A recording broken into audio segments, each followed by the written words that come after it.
ವಿವಿಧ ಬೇಡಿಕೆಗಳನ್ನು ಈಡೇರಿಸಬೇಕೆಂದು ಅನಿರ್ದಿಷ್ಟಾವಧಿ ಮುಷ್ಕರ. ವಿವಿಧ ಬೇಡಿಕೆಗಳನ್ನು ಈಡೇರಿಸಬೇಕೆಂದು ನೋಂದಣಿ ಮತ್ತು ಮುದ್ರಾಂಕ ಇಲಾಖೆಯಿಂದ ಪ್ರಧಾನಿಯ ಪಡೆದ ದಸ್ತು ಪತ್ರ ಬರಹಗಾರರ ಸಂಘದ ಮುಂಡ್ರಗಿ ತಾಲೂಕು ಘಟಕದ ವತಿಯಿಂದ ಅನಿರ್ದಿಷ್ಟಾವಧಿ ಮುಷ್ಕರವನ್ನು ಹಮ್ಮಿಕೊಳ್ಳಲಾಗಿದೆ. ಅವರ ಪ್ರಮುಖ ಬೇಡಿಕೆಗಳು ಅನಧಿಕೃತ ವ್ಯಕ್ತಿಗಳು ಲಾಗಿನ್ ಐಡಿ ಬಳಸಿ ರೈತರಿಗೆ, ಮುಗ್ಧ ಬಡ ಜನರಿಗೆ ಮೋಸ ಮಾಡ್ತಾ ಇದ್ದಾರೆ. ಆದ್ರಿಂದ ಹೊರ ರಾಜ್ಯದಲ್ಲಿರುವಂತೆ ನಮ್ಮ ರಾಜ್ಯದಲ್ಲಿಯೂ ಕೂಡ ದಸ್ತು ಬರಹಗಾರರಿಗೆ ಪ್ರತ್ಯೇಕ ಲಾಗಿನ್ ನೀಡಬೇಕು. ದಸ್ತು ಬರಹಗಾರರಿಗೆ ಏಕಮಾದರಿಯ ಗುರುತಿನ ಚೀಟಿಯನ್ನ ನೀಡಬೇಕು. ನೋಂದಣಿಯಾಗುವ ಎಲ್ಲ ದಸ್ತಾವೇಜುಗಳಿಗೆ ಕಡ್ಡಾಯವಾಗಿ ಪತ್ರ ಬರಹಗಾರರ ಅಥವಾ ವಕೀಲರ ಅಂಕಿತವನ್ನ ಕಡ್ಡಾಯಗೊಳಿಸಬೇಕು.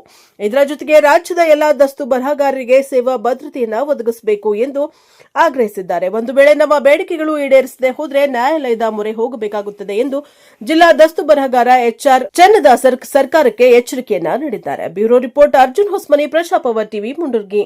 ಕರ್ನಾಟಕ ರಾಜ್ಯ ನೋಂದಣಿ ಮತ್ತು ಮುದ್ರಾಂಕ ಇಲಾಖೆ ಪರವಾನಗಿ ಪಡೆದ ಅಧಿಕೃತ ದಸ್ತು ಬರಹಗಾರ ಒಕ್ಕೂಟ ಬೆಂಗಳೂರು, ನಾವು ಗದಗ ಜಿಲ್ಲೆ ಮುಂಡರ್ಗಿ ಉಪ ನೋಂದಣಿ ಕಚೇರಿಯಿಂದ ಅಧಿಕೃತ ಪರವಾನಗಿ ಪಡೆದ ದಸ್ತು ಬರಹಗಾರರು ಈ ಮೂಲಕ ಸರ್ಕಾರಕ್ಕೆ ನಾವು ಒಂದು ಉಗ್ರವಾದ ಹೋರಾಟವನ್ನು ಮಾಡ್ತಾ ಇದ್ದೇವೆ. ಏನಪ್ಪ ಹೋರಾಟ ಅಂದರೆ, ಇವತ್ತಿನ ದಿವಸ ದಿನಾಂಕ 3/12/2025ರಿಂದ ಎಲ್ಲ ಕರ್ನಾಟಕ ರಾಜ್ಯಾದ್ಯಂತ ಎಲ್ಲ ದಸ್ತು ಬರಹಗಾರರು, ಪತ್ರ ಬರಹಗಾರರು, ಜಿಲ್ಲಾ ದಸ್ತು ಬರಹಗಾರರು, ತಾಲೂಕು ದಸ್ತು ಬರಹಗಾರರು ಒಂದು ನಾವು ಬೆಳಗಾವಿ ಅಧಿವೇಶನ ಚಲೋ ಮುಷ್ಕರವನ್ನು ಹಮ್ಮಿಕೊಂಡಿದ್ದೇವೆ. ಕಾರಣ ಇಷ್ಟೇ, ಇಲ್ಲಿ ಕಾವೇರಿ 1 ಅಂತ ಬಂತು, ಅದರಲ್ಲಿ ನೋಂದಣಿ ಮಾಡಿ ಟೈಪ್ ಮಾಡ್ತಾ ಇತ್ತು. ಅದರಿಂದ ಕಾವೇರಿ 2 ಅಂತ ಬಂತು. ಆ ಕಾವೇರಿ 2 ಇವತ್ತು ನಾವು ಟೈಪ್ ಮಾಡಿದ್ದನ್ನು ಅದು ಉಪನೋಂದಣಿ ಕಚೇರಿಯಲ್ಲಿ ಎಲ್ಲ ಕಂಪ್ಯೂಟರ್ ಆಪ್ರೇಟರ್ ಟೈಪ್ ಮಾಡ್ತಿದ್ದಿದ್ದಿಲ್ಲ.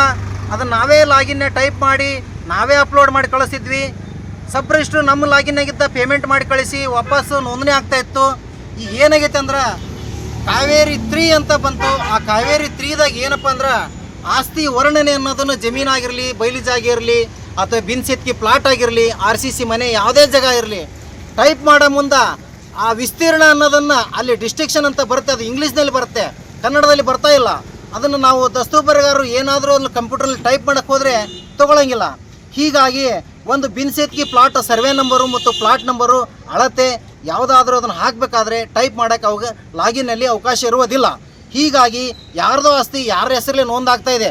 ಇದರಿಂದ ಸರ್ಕಾರಕ್ಕೆ ಮತ್ತು ರೈತರಿಗೆ ತುಂಬಿದಂಥ ದುಡ್ಡು ಹಣ ದುರುಪಯೋಗ ಆಗಿಬಿಡ್ತೈತಿ. ಸರ್ಕಾರಕ್ಕೆ ದುಡ್ಡು ಜಮಾ ಆಗ್ತೈತಿ. ಯಾವುದೇ ತಿದ್ದುಪಡಿ ಮಾಡಿಸ್ಕೋಬೇಕಂದ್ರೆ ಈಗ ಒಮ್ಮೆ ಎಷ್ಟು ರೈತರು ಚಲನ್ ಜಮಾ ಮಾಡಿರ್ತಾರೆ ಸರ್ಕಾರಕ್ಕೆ, ಅದೇ ರೀತಿ ಒಳಗೆ ಇನ್ನೊಂದು ಚಲನ್ ಸ್ಟಾಂಪ್ ಡ್ಯೂಟಿ, ನೋಂದಣಿ ಫೀ ಮತ್ತೊಮ್ಮೆ ಭರಣ ಮಾಡಿ ನೋಂದಣಿ ಮಾಡ್ಕೊಳ್ಳೋಂಥ ಪರಿಸ್ಥಿತಿ ಉಂಟಾಗೈತಿ. ಹೀಗಾಗಿ ಈ ಕಾವೇರಿ 30 ಬರೋದ್ರಿಂದ ಪೇಪರ್ಲೆಸ್ ಅಂದರೆ ಯಾವುದೇ ಥರ ಪತ್ರಗಳನ್ನು ನಾವು ಕಾವೇರಿಯಲ್ಲಿ ಟೈಪ್ ಮಾಡಿ ಅಪ್ಲೋಡ್ ಮಾಡೋಂಗಿಲ್ಲ.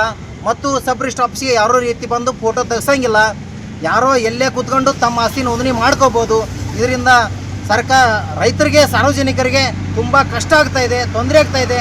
ಇದನ್ನು ಅರಿತುಕೊಂಡು ನಾವು ಇವತ್ತು ತಮ್ಮ ಮಾಧ್ಯಮದವರ ಮೂಲಕ ಇದನ್ನು ರೈತರಿಗೆ ಆಗ್ತಕ್ಕಂಥ ತೊಂದರೆಯನ್ನು ನಾವು ಇದನ್ನು ಯಾಕೆ ಸರಿಪಡಿಸ್ತಾ ಇದ್ದೀವಿ ಅಂದರೆ, ಸರ್ಕಾರ ನಮಗೇನು ₹1 ಸಂಬಳ ಕೊಡೋಂಗಿಲ್ಲ. ನಾವು ಸರ್ಕಾರ ಪ್ರತಿನಿಧಿ ಅನ್ನೋಕ್ಕೆ ನಮಗೆ ನಾಲಾಯಕ ಆಗಿಬಿಟ್ಟೈತಿ. ಈಗ ನೋಡಿರಿ, ಅಂಗನವಾಡಿ ಕಾರ್ಯಕರ್ತರು ಅದರ, ಅವರು ಸ್ಟ್ರೈಕ್ ಕುಂತು ಅವ್ರಿಗೆ ಭದ್ರತೆ ಕೊಟ್ಟಾರ. ನಮ್ಗೆ ಯಾವುದೂ ಭದ್ರತೆ ಇಲ್ಲ. ಸರ್ವೆ ಆಫೀಸ್ನ ನೋಡಿ, ಭೂಮಾಪನ ಇಲಾಖೆದೊಳಗೆ ಪ್ರತಿಯೊಂದು ಸರ್ವೆದವರಿಗೆ ಪ್ರತ್ಯೇಕ ಲಾಗಿನ್ ಕೊಟ್ಟಾರ. ಯಾಕಂದರೆ ಅವ್ರಿಗೆ ಒಂದು ಲಾಗಿನ್ಗೆ ಇಷ್ಟ ಅಂತ, ಒಂದು ಕೇಸ್ಗೆ ಇಷ್ಟ ಅಂತ ದುಡ್ಡು ಬರುತ್ತೆ. ನಮ್ಗೆ ಯಾವುದೂ ಏನೂ ಇಲ್ಲ. ನಾವು ರೈತರ ಕಷ್ಟಕ್ಕೆ ಸ್ಪಂದನೆ ಮಾಡಿ ರೈತರಿಂದ ನಾವು ಏನು ಬರಿತೀವಿ, ಅವ್ರು ಎಷ್ಟು ಕೊಡ್ತಾರೆ ಅದರಿಂದ ನಾವು ಉಪಜೀವನ ನಡೆಸಬೇಕು. ನಾವು ಕರ್ನಾಟಕ ರಾಜ್ಯ ಅಂತ 16,000 ಜನ ದಸ್ತು ಬರಹಗಾರಿದ್ದೇವೆ. ಆದರೆ ನಮ್ಮಲ್ಲಿ ಆಪ್ರೇಟ್ರು, ದಸ್ತು ಬರಹಗಾರ, ಕಂಪ್ಯೂಟರ್ ಆಪ್ರೇಟರು, ಅಪ್ಲೋಡ್ ಮಾಡೋರು, ಟೈಪಿಸ್ಟು ಎಲ್ಲರೂ ಸೇರಿ ಒಂದು ಕುಟುಂಬಕ್ಕೆ 10 ಜನ ಅಂದರೂ 4-5 ಲಕ್ಷ ಜನ ಬೀದಿಗೆ ಬರ್ತಾ ಇದೆ. ಸನ್ಮಾನ್ಯ ಶ್ರೀ ಕಂದಾಯ ಸಚಿವರು ಆದಂಥ ಸನ್ಮಾನ್ಯ ಶ್ರೀ ಕೃಷ್ಣ ಬೈರೇಗೌಡ ಸಾಹೇಬರು ಈ ಬಡಪಾಯಿ ಕುಟುಂಬಕ್ಕೆ, ಅವರ ಹಿಂದೆ ಬದುಕ್ತಕ್ಕಂಥ ಒಂದು ಕುಟುಂಬದ 10 ಜನ ಸದಸ್ಯರನ್ನು ಸೇರಿ 4-5 ಲಕ್ಷ ಜನ ಬೀದಿ ಪಾಲಾಗೋದನ್ನು ತಪ್ಪಿಸ್ಬೇಕು. ಇದಕ್ಕೆ ನಮ್ಮದು ಹೋರಾಟ ಇದೆ. ನಾವು ಈ ರೀತಿ ನಮ್ಮನ್ನು ನಿರುದ್ಯೋಗಿ ಮಾಡಿ, ನಮ್ಮನ್ನು ಕುತಂತ್ರದಿಂದ ತೆಗೆದುಹಾಕಿ, ನಮಗೆ ಯಾವುದೇ ಇದಿಲ್ಲ ಅಂತ ನಮ್ಮನ್ನು ಸಾಯಿಸಲಿಕ್ಕೆ ಪ್ರಯತ್ನ ಮಾಡ್ತಾ ಇದ್ದಾರೆ. ಕರ್ನಾಟಕ ಸರ್ಕಾರಕ್ಕೆ ನಾವು ಎಚ್ಚರಿಸ್ತಾ ಇದ್ದೇವೆ. ಈ ಹೋರಾಟದಲ್ಲಿ ನಮಗೆ ನ್ಯಾಯ ಸಿಗಲಿಲ್ಲ ಅಂದರೆ ಬೆಂಗಳೂರು ಹೈಕೋರ್ಟಿಗೆ ಹೋಗಿ ನಾವು ರಿಟ್ ಅರ್ಜಿ ಸಲ್ಲಿಸಿ ನಾವು ನ್ಯಾಯ ತಗೋತೀವಿ. ಮತ್ತು 16ನೇ ತಾರೀಕು ಬೆಳಗಾವಿ ಅಧಿವೇಶನ ಚಲೋಕ್ಕೆ ಹೋಗಿ ನಾವು ಹೋರಾಟನ ಮಾಡ್ತೀವಿ. ಕರ್ನಾಟಕ ರಾಜ್ಯಾದ್ಯಂತ ಪ್ರತಿ ಜಿಲ್ಲೆ, ಪ್ರತಿ ತಾಲೂಕಿನಿಂದ ಎಲ್ಲ ದಸ್ತಾವೇಜು ಬರಹಗಾರರು ಅಲ್ಲಿ ಅನಿರ್ದಿಷ್ಟ ಮುಷ್ಕರ ಮಾಡ್ತಾ ಇದ್ದಾರೆ ಮತ್ತು ಹೋರಾಟಕ್ಕೆ ಬೆಂಬಲ ಸೂಚನೆ ಬರ್ತಾ ಇದ್ದಾರೆ. ಸನ್ಮಾನ್ಯ ಮುಖ್ಯಮಂತ್ರಿಗಳು, ಕಂದಾಯ ಸಚಿವರು, ಎಲ್ಲ ಸರ್ಕಾರದ ಮಂತ್ರಿಗಳು ಈ ದಸ್ತೂಬರಿಗೆ ಅರ್ತಕ್ಕಂಥ ಅನ್ಯಾಯವನ್ನು ಸರಿಪಡಿಸಿ ಈಗ ತೆಲಂಗಾಣ, ಕೇರಳ, ಆಂಧ್ರ ಮತ್ತು ತಮಿಳುನಾಡು ಇಲ್ಲಿ ರಾಜ್ಯಗಳಲ್ಲಿ ಪ್ರತ್ಯೇಕವಾಗಿ ಕೊಟ್ಟಿದ್ದಾರೆ ದಸ್ತೂಬರಗಾರಿಗೆ. ನಮ್ಮ ಕರ್ನಾಟಕ ರಾಜ್ಯದಾಗ ಯಾಕೆ ಕೊಟ್ಟಿಲ್ಲಪ್ಪ? ನಮಗೂ ಪ್ರತ್ಯೇಕ ಡೀಡ್ ರೈಟ್ ಲಾಗಿನ್ ಬೇಕಂತ ನಾವು ಹೋರಾಟ ಮಾಡ್ತಾ ಇದ್ದೀವಿ. ಇದರಿಂದ ಈ ಕಾವೇರಿ 3.0 ತಂತ್ರಾಂಶದಲ್ಲಿ ಏನು ಲೋಪದೋಷಗಳು ತಪ್ಪಾಗ್ತಾ ಇದ್ದಾವೆ, ಇದನ್ನು ನಾವು ಸರಿಪಡಿಸಬೇಕು. ರೈತರಿಗೆ ಆಗ್ತಕ್ಕಂಥ ನಷ್ಟ ಇದನ್ನು ನಾವು ತಪ್ಪಿಸ್ಬೇಕು. ರೈತರಿಗೆ ಅನ್ಯಾಯ ಆಗ್ತಕ್ಕಂಥ ನಾವು ತಪ್ಪಿಸ್ಬೇಕು.